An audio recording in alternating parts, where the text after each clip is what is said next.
The surprise reveal of Horizon Zero Dawn at last year's E3 blew people's tiny little minds. Robot dinosaurs? That's pretty much an insta-buy in my books, to be honest. But what about the rest of the game? I've been on an archaeological dig around the internet in a bid to uncover as many facts about Guerrilla's new game as possible. So without further ado, I'm Eurogamer's Ian Higton, and this is everything we know so far about Horizon Zero Dawn.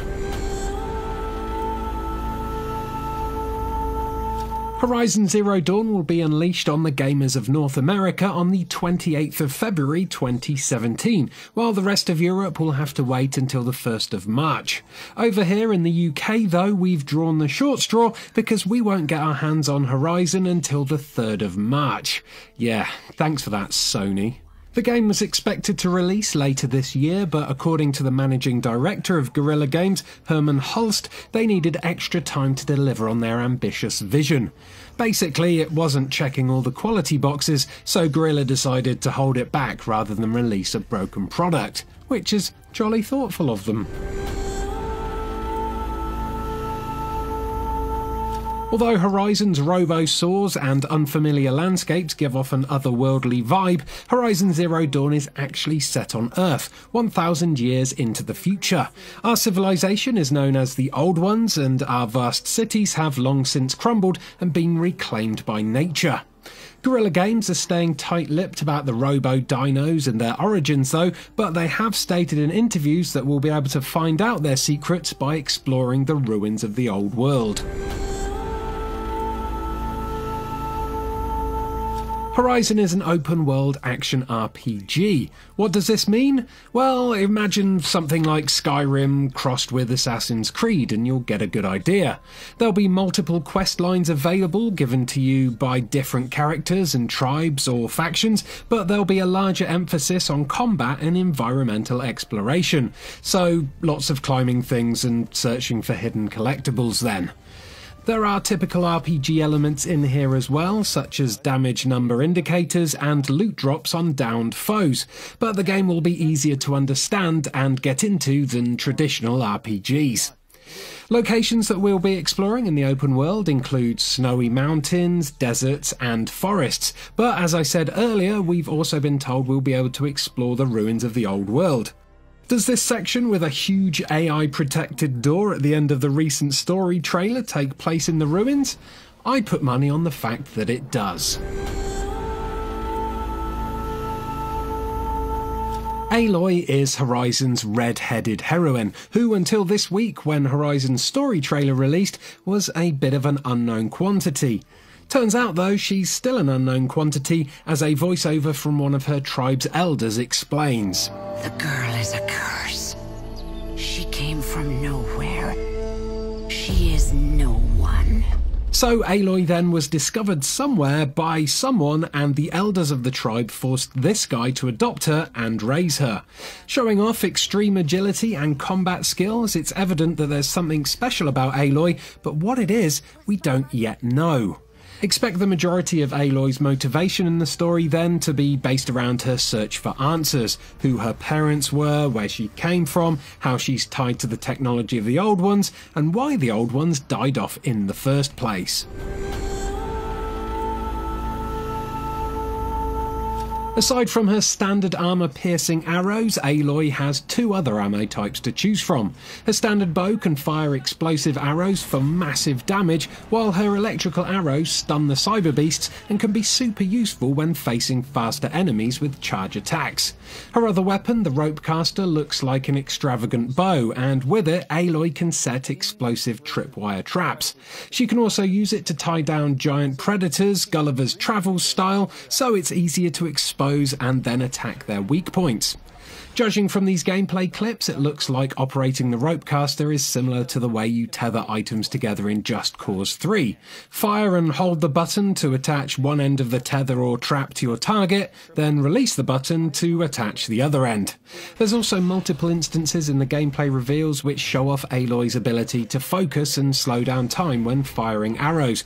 However, it's not clear if this is an unlockable skill or one she was born with, or if there is any kind of cooldown between uses. Oh, and Aloy also has a spear with her at all times for close-range combat. Crafting ammo items is done on the weapon wheel in a very similar way to how Far Cry Primal's ammo crafting worked. As long as you have the crafting components necessary, you can instantly craft ammo on the fly, which is very useful in the heat of battle. What hasn't been shown yet is how Aloy will be able to craft armour and other items, but Guerrilla Games have stated that they want to avoid complicated menus for crafting, so expect that portion to be more Watch Dogs than Witcher. Also, you can buy and sell items from merchants, but the majority of these items, I'm told, can be crafted if you have the right components.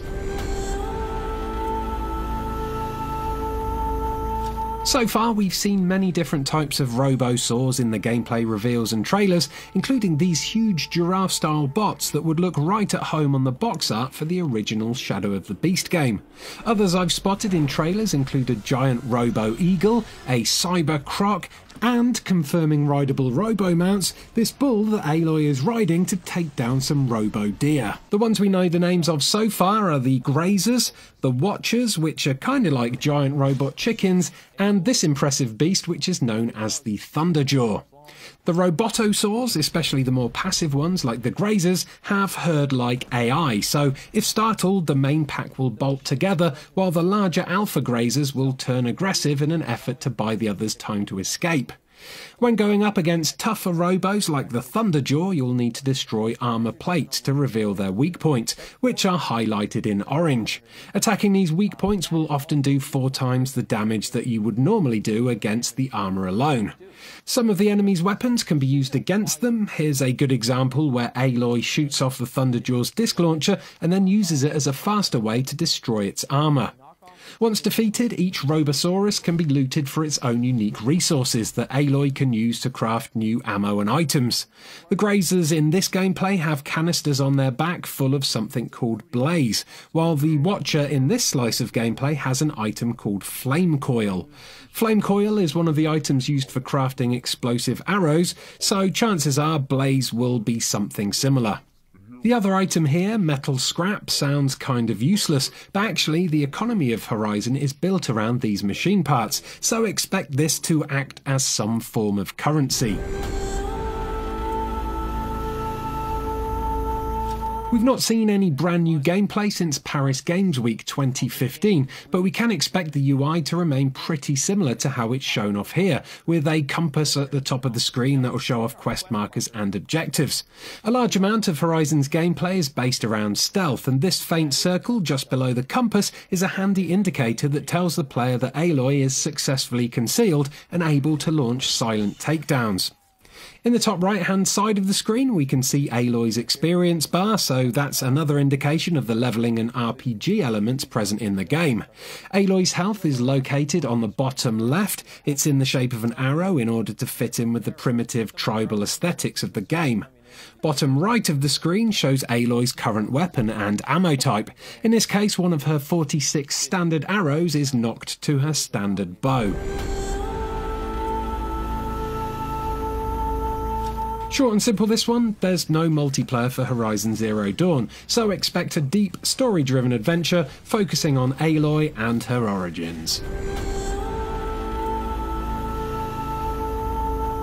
The special edition of Horizon Zero Dawn has appeared for pre-order on Amazon.com, and in a stark contrast to the brightly coloured game world, it comes packaged in this box that features a monochrome design with a few gold bits on it to make it look a bit posh.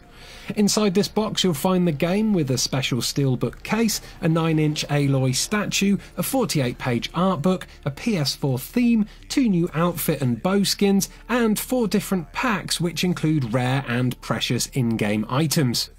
You can't pre-order this edition from the UK branch of Amazon yet, but you can pre-order the game on its own, and the box art looks lovely. So that's everything we know about Horizon Zero Dawn at the moment, but I'm sure we'll get more details during E3, so make sure to like this video and subscribe to Eurogamer for more Horizon Zero Dawn coverage in the near future. Oh, and if I did miss out on any other important details, do me and the other viewers a favour and let us all know in the comments below. Goodbye! Outcast! You came from nothing. You will die a